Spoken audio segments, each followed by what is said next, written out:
I'm photographer David duChemin, and this is Vision is Better, a sometimes weekly podcast about the craft and art of photography. Welcome here.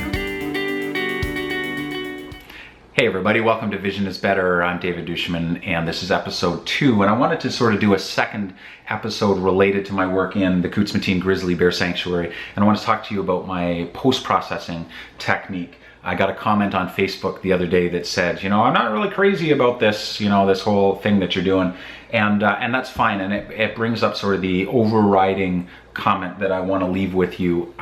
You make these choices first for yourself. I think when you start pursuing your vision and your art from the perspective of what does everyone else see, you're going to, A, you're going to drive yourself crazy, and B, it's going to pull you further and further away from anything that is true and authentic for you. So I'm going to talk a lot about vision, or at least I'm going to reference it enough that it'll drive some of you crazy. But vision really is paramount. It's the beginning and the end of photography. And I will do an episode, maybe I'll do the next episode about my thoughts about vision, how you recognize your vision, how you develop it, what vision is. But for now, I just want to talk about the treatment that I did on these photographs, and I'm going to bring them up and talk sort of a little bit about the technique. But the reason that I did the treatment that I did is first and foremost, and it comes back to vision. My very first experience with the grizzly bears was not a life-threatening kind of thing. I did not encounter these fierce predator type animals. As powerful as they are, my experience of them in the times that I've been with the grizzlies has been much more magical, has been much more intimate, and I see them, my bigger vision of them is as gentle, beautiful creatures. And when I talk about vision, I'll also talk about sort of the macro vision, the way we see the world, the bigger stuff, not just my vision for this photograph, but my vision on a bigger scale. And part of that for me, I come from a family that has always honored and cherished the environment. We were camping in Algonquin Park in Canada since I was quite young. I've always given to environmental causes, and the conservation of what we have on this planet, the oceans, the animals, the birds, is very important to me. And so maybe that comes out of a nearly romantic view of these animals, and my experiences therefore are a little bit more magical feeling to me. So I wanted to say something about that rather than present them as big scary animals. I wanted to present them as powerful in some cases, but as having the personality that I've seen in them and experienced, the way that they sleep in my presence, or play in my presence, or eat without paying too much attention to me and go about there's so much more than just big, powerful, scary animals. So that was my vision for it. I'm going to go over to Lightroom and I'm going to walk you through a couple of things. Okay, so what you're seeing here is a before and after photograph. The before being the after and the after is being before, so don't get too confused. The one on the left is where we're heading. The one on the right is where we've come from. So I begin with an understanding of where I want to go with my photograph. I identify my intent. In this case, I want something much less literal and something much more interpretive. I also want the visual mass of this photograph to change. I find these greens, as beautiful as they are, they're lovely, but remember, these images are going into a fuller body of work, and one that I want to have a visual unity and something that is a little bit less literal. So I want to pull out some of these greens. I want to bring the attention back to the bear. I want to recreate a little bit of kind of a little bit more magical lighting. Now, I'm not going to do a ton of work on this photograph. It will look a little bit like I'm working this like a rented mule, but I'm really not. So I'm going to focus on a couple of things. First of all, on the basic panel, I really haven't done much. I've left the color temperature as shot for now. I've pushed the exposure a little. I've pulled some highlights back, and I've kind of tinkered, but I haven't done much more than that.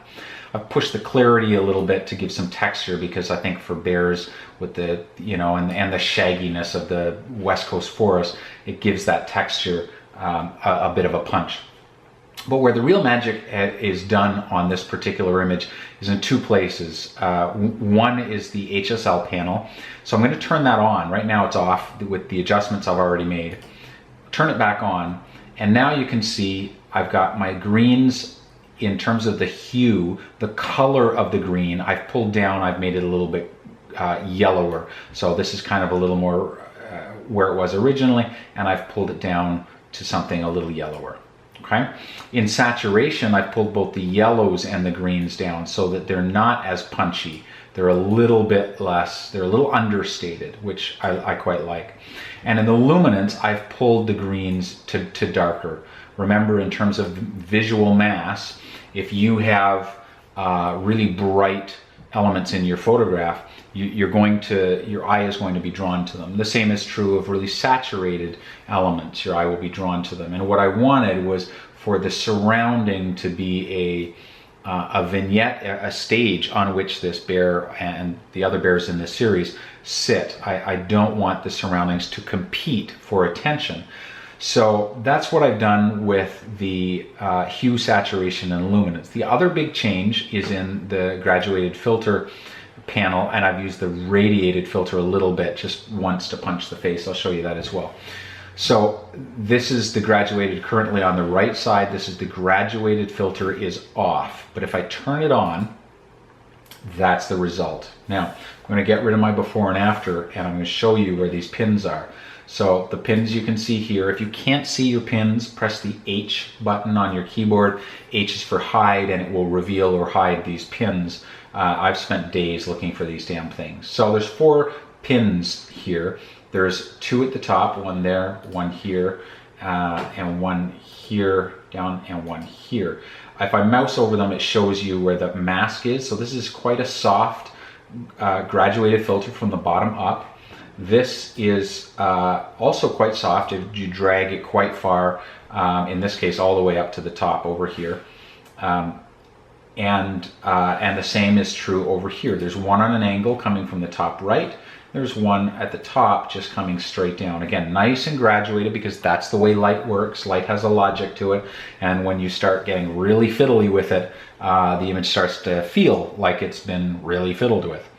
So the top 2 pins really only do one thing. They give a increase in exposure.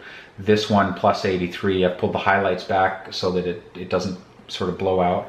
I learned all of this from Dave Delney, a friend of mine who's a commercial photographer and uses these kind of techniques in his commercial work. And I really like the ability, not necessarily to recreate backlight, but to bring some of the magic that backlight has for me back into the photograph. Down at the bottom, the opposite is true. Both of these pins have negative exposure values. So if something is darkening from one side, it will, if something is, lightening from one side, it will darken from the opposite side. So you're just following the logic of light.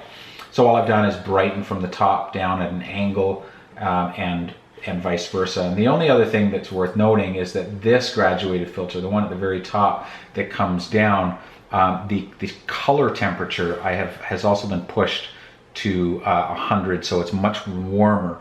So again, if I toggle this off, this is what it looked like before, this is what it looks like afterwards.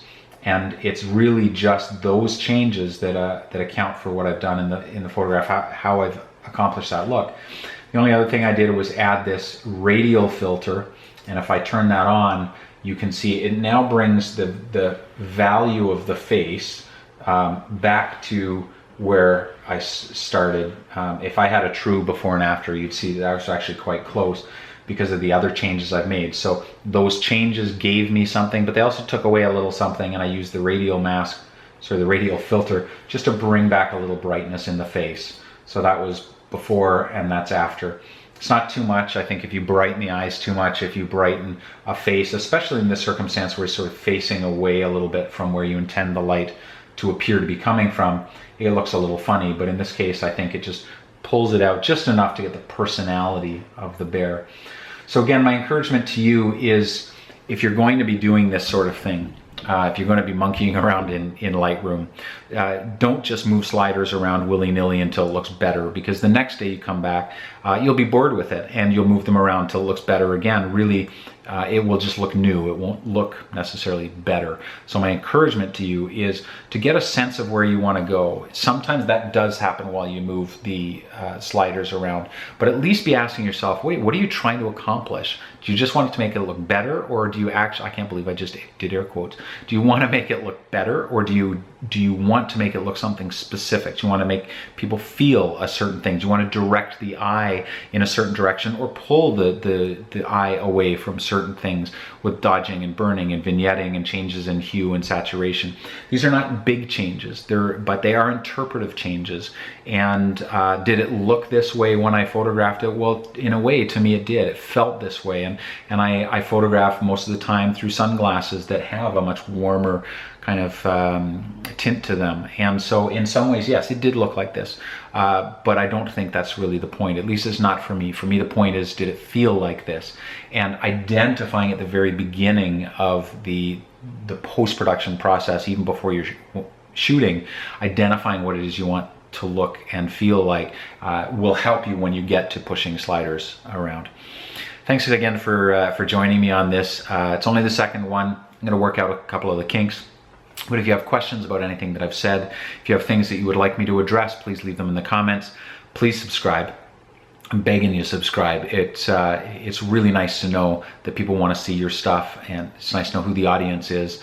And if you want to catch me online, you can find my work on my personal blog at duChemin.com.